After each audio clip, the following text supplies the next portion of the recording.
In the heart of Pueblo country, New Mexico, there's a room the size of a queen bed, holding the richest burial ever discovered in the American Southwest.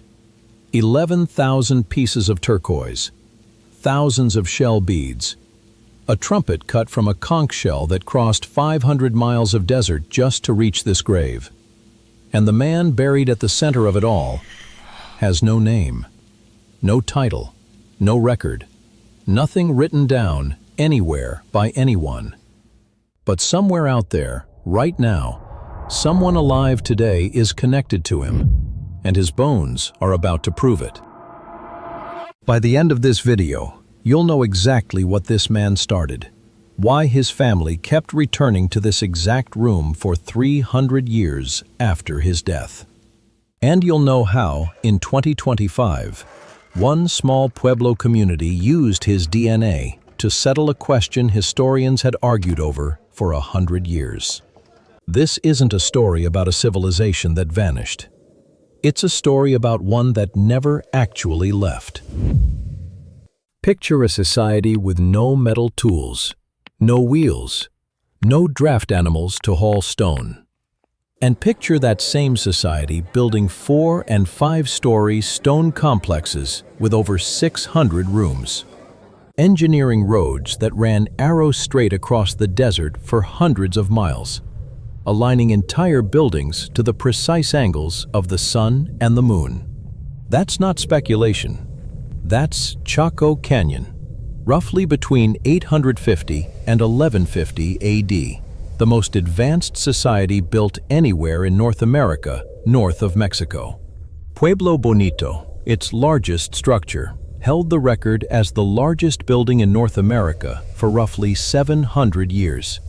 Somebody built this, and somebody was powerful enough to run it. The room where that man was buried was built into Pueblo Bonito during its earliest construction phase, around 850 AD. Most burials at Chaco during this period happened outside the great houses, in simple mounds, without much ceremony, and without grave goods. This burial broke that pattern entirely. A man in his 40s laid on a bed of sand and ash, surrounded by more wealth than had ever been buried with a single person in this region, before or since. Whoever he was, this room was built specifically for him. And what happened next tells you it was never meant to be used just once. Here's the part that puzzled archaeologists for over a century. The Chacoans laid a wooden plank floor directly over this man's grave, and then kept burying people above it. Not for a generation, not for 2. For the next 300 years, this same tiny room kept receiving new burials, every one of them treated with the same wealth and reverence as the very first. 13 more people spread across 3 centuries, all chosen for one room. Bones don't come labeled with names or titles. So what actually connected all of them? For decades, nobody had a way to answer that question.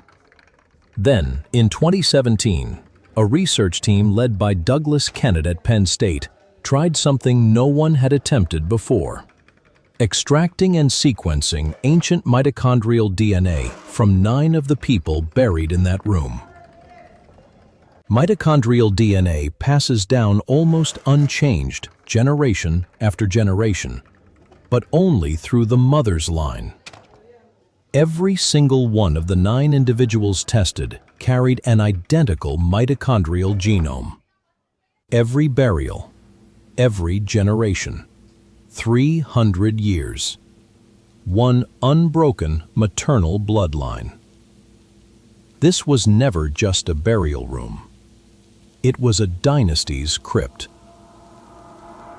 For 3 centuries, roughly the same length of time separating us today from the founding of the United States, power in the most advanced society in ancient North America ran through a single family, mother to child, not seized by conquest, not won by force, inherited through blood, again and again.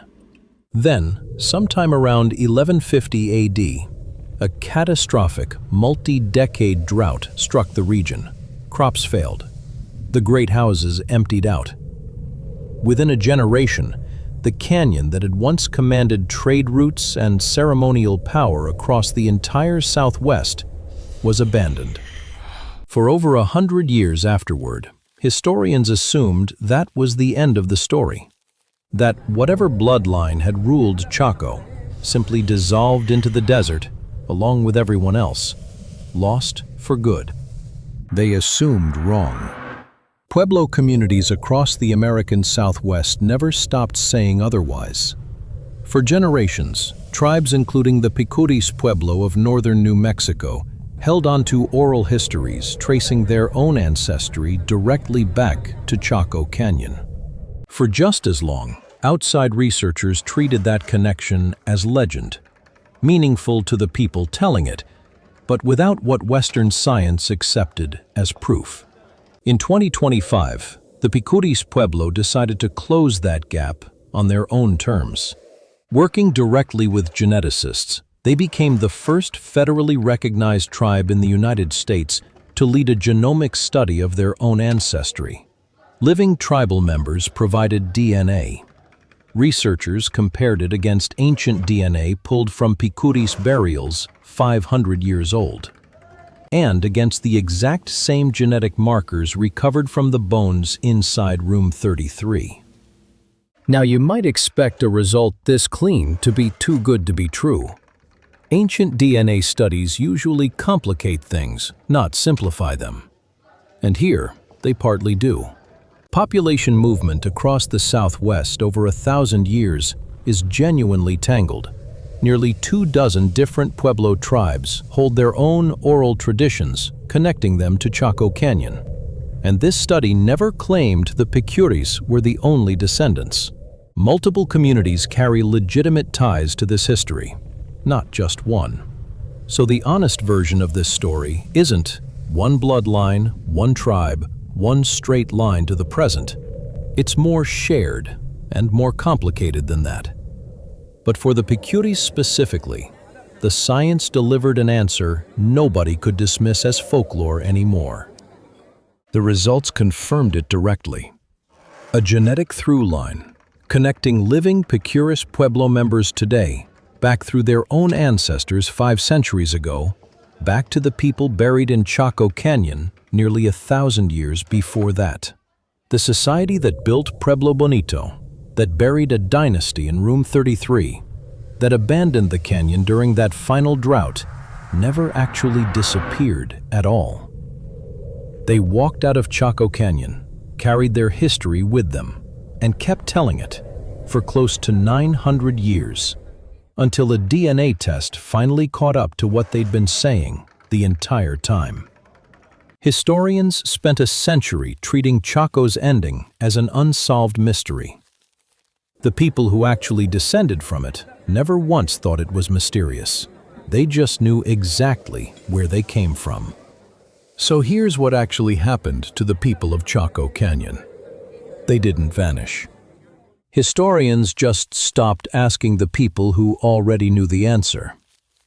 And that makes me wonder, how many other mysteriously vanished civilizations aren't mysteries at all?